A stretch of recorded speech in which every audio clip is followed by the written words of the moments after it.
Marcus, hey man, how you doing? Adam here. I just watched both of your videos, just the two of us, and Isn't She Lovely 2 of 3. And I'm a little bit confused. I double checked.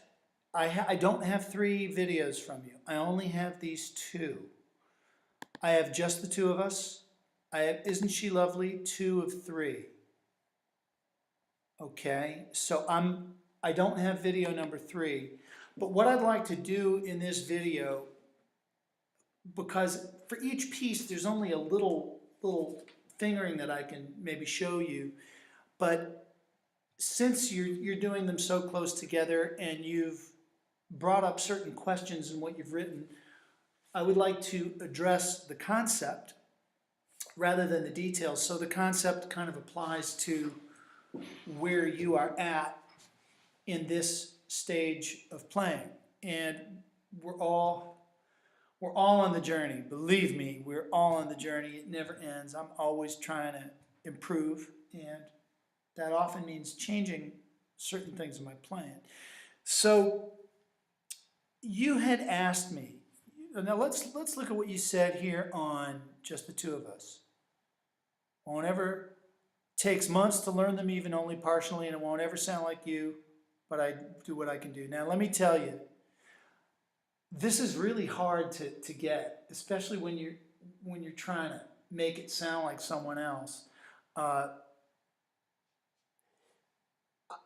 try a lot of the time. I was just before you went on. I was just practicing a little thumb picking. I sort of Tommy Emmanuel, Chet Atkins stuff. There's no way. There's just I've thought about this. We're talking about a whole lifetime of background and experience, and so you'll never actually come to the same solution that I would. Don't worry, there's hope though. So it's a losing game to try to sound like somebody, and not only that, my playing has changed so much, I don't even sound like I sounded on the original Just the Two of Us, to me. I liked some stuff that I did on the YouTube video better than what I do now, but I've kind of evolved based on some other things, which I'm going to explain to you. Because I am going to give you a direction that I think will it'll bring good things out in your playing. Isn't She Lovely? This was really good. But then you asked me, hitting the strings too hard, playing lighter. Okay. This is one of the trickiest things.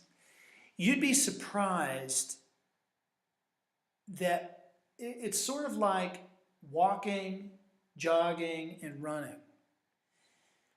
The sort of more fluid that you go, and if you speed things up a little bit, you have to go lighter. That sort of explains some of it. You sort of have to go lighter, like guys who can pick really fast. For example, I mean, I can flat pick pretty fast, but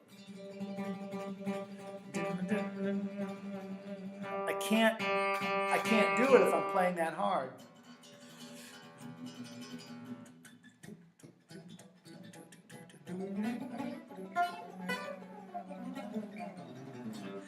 And that's just an example of me just playing something fast. It's not groovy at all, okay?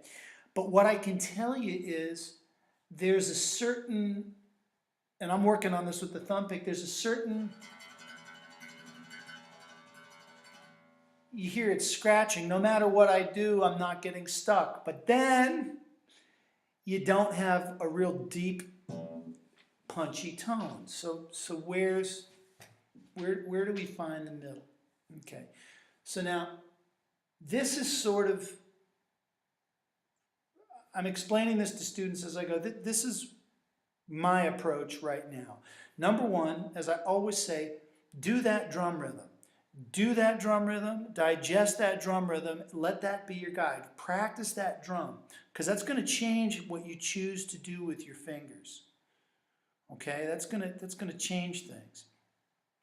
Now, when I started playing jazz guitar, I had this experience I was started off by playing funk. It's not going to sound very jazzy on this. Got to lick my fingers so the pick doesn't slip. I sort of went from playing funk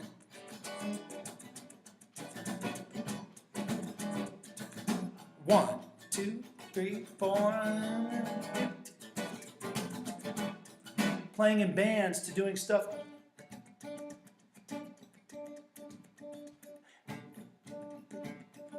on one note, right?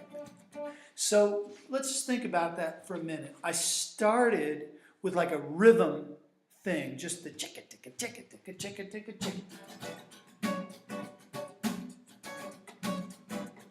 right? And then instead of going across 6 strings, I tried to keep that same looseness and bring it to 1 string. And then slowly those things grew into solos, a la George Benson. I realized I could make riffs and keep that looseness. So I'm actually trying now to do that kind of thing with my fingerstyle technique. And let me show you what I'm talking about. You don't have to do it like me, and it's going to look different because it looks kind of funny with my wrist out, but I get a slightly better sound like this with the thumb. I can push the string in a little bit. So if I go like,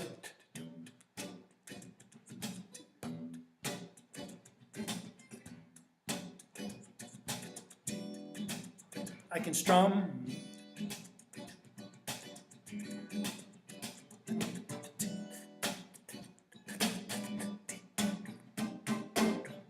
So now, the whole idea of am I playing soft, am I playing loud, how hard do I have to play, we're kind of in a different zone now because there's going to be soft, there is a sort of natural softness, but it's because we're getting into a horizontal flow.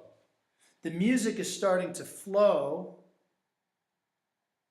and so the volume of the actual note is based on that. When I first started fingerstyle, I was trying to do it kind of like classical guitar, plucking the notes and matching them with the groove in my head.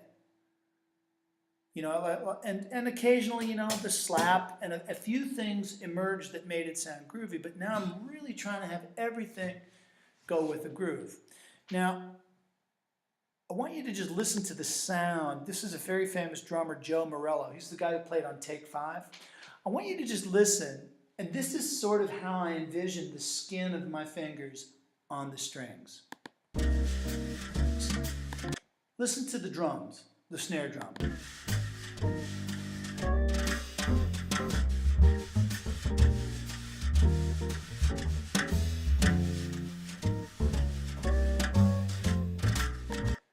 So rather than like a real on the note, I'm kind of imagining that a little bit like a smoother sound, like if it was a brush, okay? And so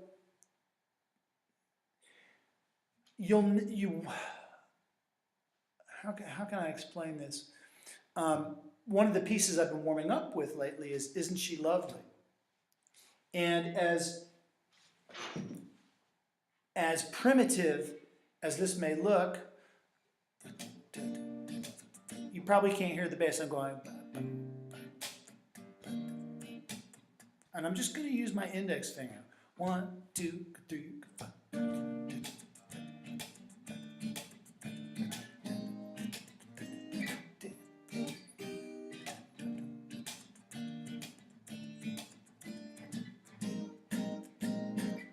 Okay, that was with my thumb, obviously.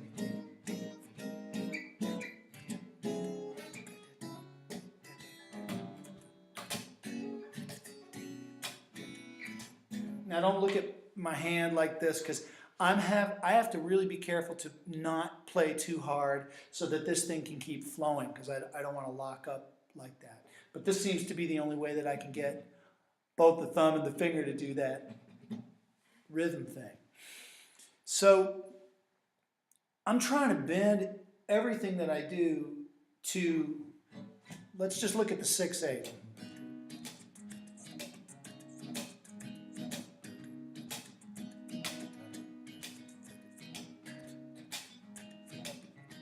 Okay, and I can explain some details. I like this, even though it's quiet, I feel that this bass sound is funkier, and I can also get real quiet with those clicks.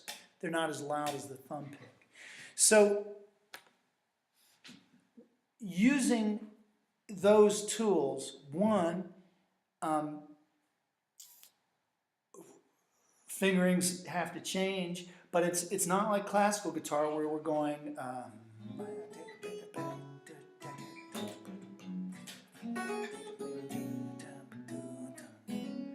See, and everything's kind of tight and pushing, you know.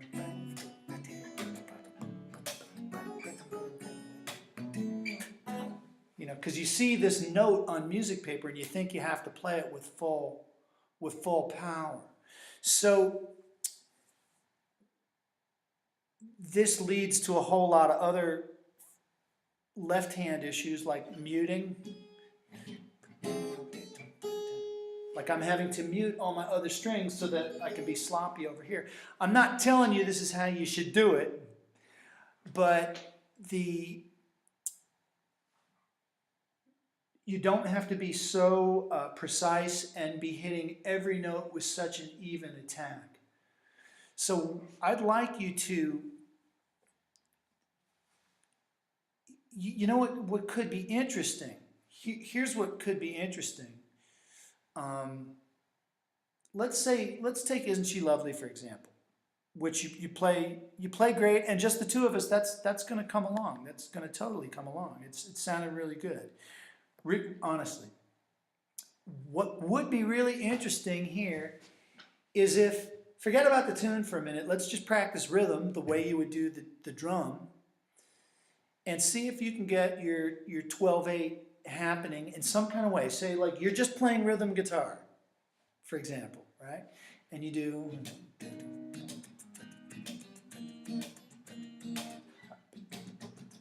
I'm going up on the one, like 1, 2, 3, 4, 5, 6, 1, 2, 3, 4, 5, 6, 1, 2, 3, 4, 5. So up is on the first one. So that I get on the 2 and 4, I'm getting the back of my finger. 1, 2, 3, 4, 5, 6, 1, 2, 3, 4, 5, 6, 1, right? I'm playing. Okay, we'll play the tune. Isn't she lovely?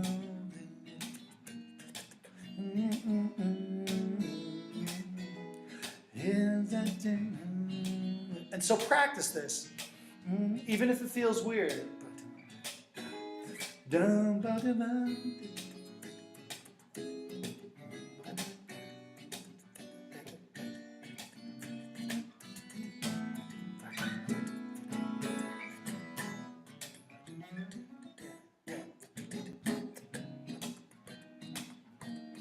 Right, and so you practice that, and I just want you to get into that and see what it feels like. Right, go into that, and you should be flopping your hand around. Don't worry about technique. Just think of your fingers like big sausage guitar picks.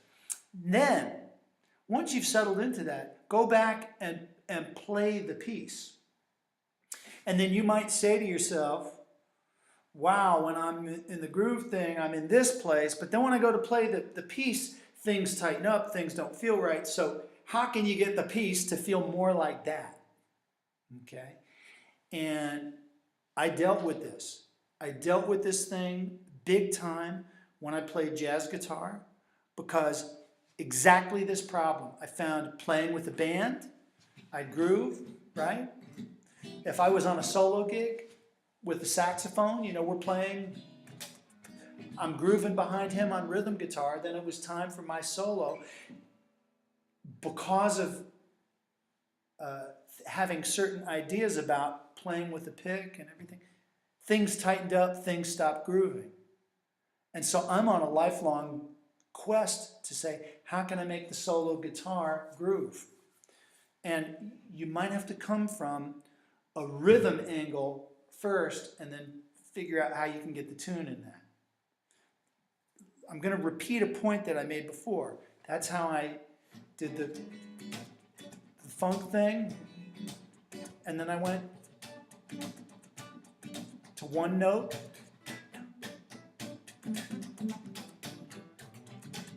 and then it grew into a couple notes, but it was starting with rhythm as the bass. That may answer your questions about hitting the strings hard and feeling stuck in certain places. So you will actually play lighter by doing this. But it's not a question of doing what you're doing and just playing lighter. It's a concept question. I'm going to show you one other technique. I know I'm going on really long, but I want to give you the best information possible. I want to show you one other thing that I often have to do lately. Let's say I'm doing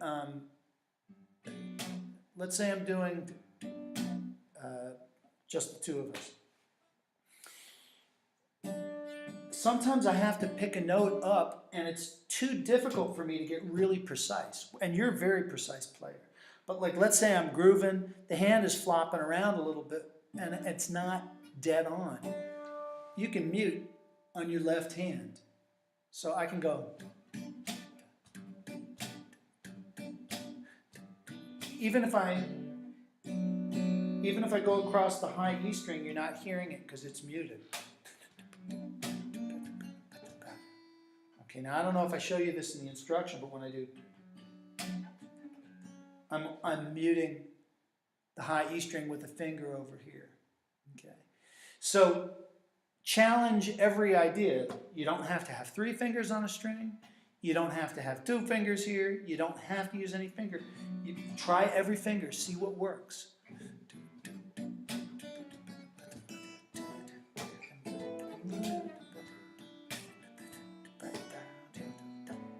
I've had to sort of practice my new technical approach on that piece quite a lot. Okay. For example, also with the way that I'm playing now, I can't do this. It just doesn't work. So I'm leaving that out. And here's the point. Here's the point right here. I'm leaving it out because I have to go with the rhythm. I have to go with what feels right rhythmically rather than the notes.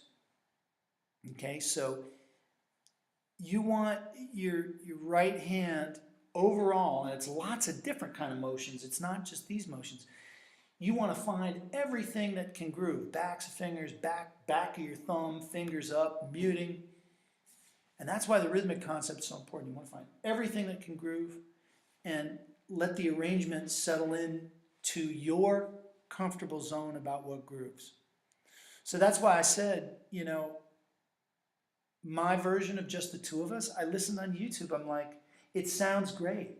I don't know why I changed it, but I couldn't go further with that concept of a sound in the bass, the way it felt under my finger. I couldn't bring my music forward. And so things are resettling. So you've got the notes down. You've got the notes to these pieces down. And now it's a question of how you do it. So do the drum, practice your, and if you want to go,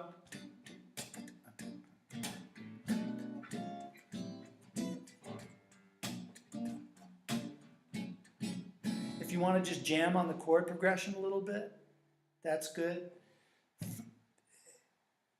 Go for rhythm only. Then go back to the pieces and say, what's the difference? How do I bring these two things together? Okay, because you will have to eventually construct your own versions and your own concept of the piece. Mine is just a start. It's also just a start for me. So, alrighty, Marcus. So this was kind of a double lesson, and if there was a third video, please let me know because I can't seem to locate it. Okay.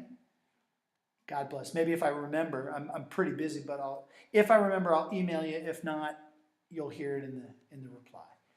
Alrighty, man. Take care.